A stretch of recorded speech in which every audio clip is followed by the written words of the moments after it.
Okay, this is Lieutenant Rabbit. What we're doing now is we're just going to have a quick look at Trackir in flight simulator games. It's taken me a little while to find the time to be able to do it, but it's here and I'm sure you've been waiting ever so eagerly to see this. Basically what we're going to be doing is, don't worry about my flying, it's probably going to be quite garbage. I'm going to go on later to do pretty much an introduction on dogfighting and all the kind of things that you would need to know to begin getting into flight simulators, just understanding some of the jargon and whatnot. But at the moment we're just going to do a new guide for Trackir and flight simulator games and just seeing what it brings to the game. Okay, so what we'll do is we'll get started, and what we'll do at the beginning of this, we'll try and keep our head straight just so you can see what it would look like if I was playing without Trackir. So we've got a bogey in front of us, even though we know it's a bad guy, and we'll just spray him, maybe shoot him down. No, we're not that lucky. Alright, where'd he go? I have no idea. He went over the top of me. Where's my compass? I don't know. Oh, look, there, found him. He's gone back the other way. Okay. As you can see, I still kind of move my head anyway, chasing the bandit, because that's what you naturally do, whether you know it or not. Now, finding the guy is incredibly difficult at this stage. You've only got the one screen looking straight ahead, and if you're lucky, I'll try and emulate what it's like. You can press your keys and get this kind of a view, so we know he's there, so then we can try and chase him. Oh, look, he's gone, and he's up there and he's coming around for another pass. Now, with Trackir, you get a very analog way of looking for your target. So instead of pressing a button and looking directly left or looking directly right or whatever, I can pull my crosshair or pipper, which is what I call it from now on, onto the target. So I've got a good situational awareness here.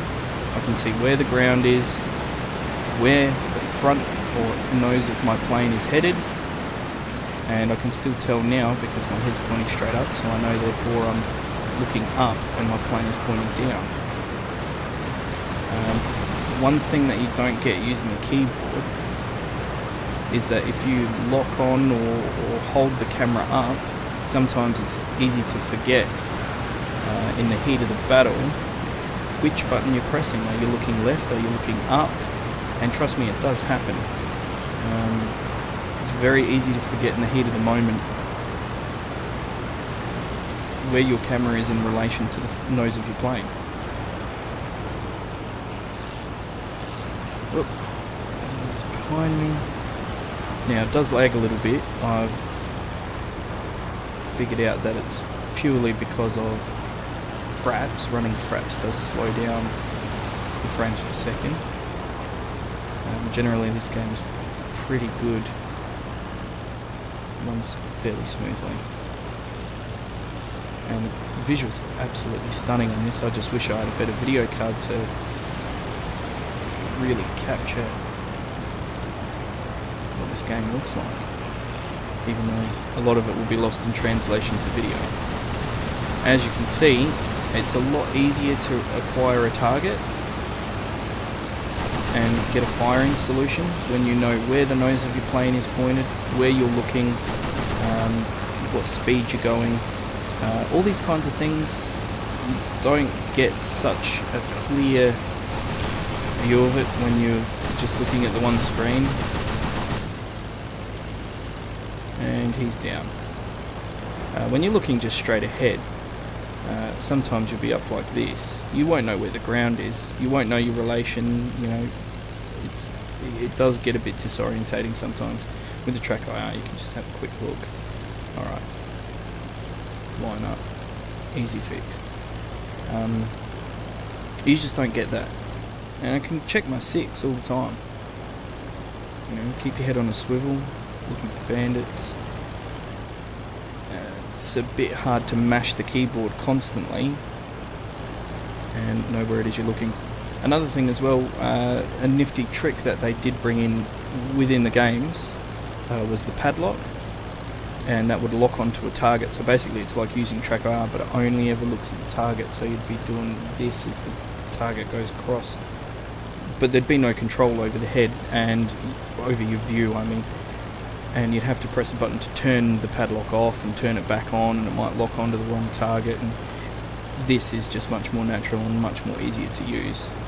Even to the point where you can just look outside underneath your wings. I have been playing IL2 Cliffs of Dover, and because I'm just learning, obviously I'm blowing lots of engines and doing all kinds of wacky, wonderful problems that are just arising from my lack of knowledge of how to actually fly a World War II plane. And you can get oil and grit and all kinds of fancy stuff splatter all over the cockpit. With Trackir, you can open up the canopy and simply look out the side. Helps for landings, helps for takeoffs. Yeah. So that's about it, just a quick introduction to Trackir and how it helps your situational awareness. And there's a lot of fancy moments that you would get using Trackir that you wouldn't normally get with just your plain old static view. So say for instance, you know, coming down on a target, you can track the target and come down on it and, you know, look around, look under bridges as you go under bridges, or my favourite is looking into the canopy of someone else when you're doing a barrel roll. So you'll be doing, you know, something like this, going over the top of them, watching their canopy as you go over, and ending up behind them. It really is fantastic. World War II planes, not quite the best to show off aerial manoeuvrability with those kinds of manoeuvres, but turning fights, absolutely fantastic. And I would recommend that if you're going to get into flight simulators, grab this. This is called Rise of Flight. There's a demo that's available. You can do multiplayer and single player. You do get limited planes, but it's worth the try. See, there you go, barrel roll, done rather stupidly, but let's face it, I'm not the best pilot and I'm busy talking, not concentrating on what I'm doing. Yeah, so Rise of Flight, you can grab it off the internet. Demo's free, obviously, and you get to do single player quick missions. You get 2 planes, the Albatross, which is what I'm flying now, and I've picked it. It's a bit more manoeuvrable and faster than the English Spad, French Spad, sorry. Where is it from? Doesn't matter. I don't know my World War II planes. Yeah. So you're just not going to get this kind of immersiveness playing with one static screen. And I'll post some more videos later on tutorials on the basics of dogfighting and whatnot, just to get people interested. If you are interested in getting into flight simulators, it's definitely worth doing. I'm not going to look back. I mean, there are some other games like Arma 2. I might post some videos on there and just show how that improves everything, but there are quite a lot of instructional videos and videos showing that off. Now, I have forgotten to cover a few things, so I'll cover it at the end. There is a reset button to center your Trackir. That's the first time I've used it just then. You pretty much use it when you sit down and then use it again once in a blue moon. There are some games like IL2, Cliffs of Dover, where I do have to reset quite often, but most games are quite good. I don't think it's any fault of the software. I think it might just be the game and how much that you move your head, because it's very precise and responsive. It's just, I guess it depends on the type of game, whether you end up sitting back in your chair exactly as you were, or whether you need to reset the camera every now and then. But it's not a nuisance. It doesn't really hinder anything. It's a lot better than mashing the keypad for changing your camera left and right and up and down when you just press the one button to reset